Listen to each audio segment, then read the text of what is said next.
విద్యార్థులు నలందకు వచ్చి చదువుకునేవారు. ప్రపంచంలో మొట్టమొదటి రెసిడెన్షియల్ యూనివర్సిటీ కూడా నలందనే.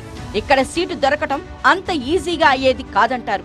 యూనివర్సిటీ ప్రొఫెసర్లు విద్యార్థులను ఇంటర్వ్యూ చేసి మరీ చేర్చుకునేవారని చరిత్ర చెప్తోంది.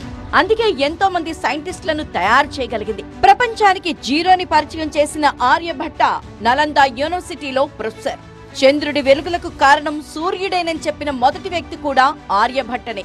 బోధిధర్ముడని చెప్పుకునే ధర్మపాలుడు సైతం నలంద విద్యార్థే. బౌద్ధాన్ని నిలబెట్టిన గొప్పవాళ్లంతా ఒకప్పుడు నలంద విశ్వవిద్యాలయ విద్యార్థులే. అందుకే బౌద్ధం విస్తరించి ఉన్న దేశాలకు నలందంటే అంతులేని గౌరవం. ప్రపంచానికి నలందంటే ఒక సంపద, కల్జీకి సంపదంటే మరోలా అర్థమైంది కాబోలు. ఒక యూనివర్సిటీపై చరిత్ర కనీ విని ఎరగని అతిపెద్ద దండయాత్రకు దిగాడు. ఇక్కడ చదువుకుంటున్న విద్యార్థులను ఊచకోత కోశాడనేది కొందరి వాదన.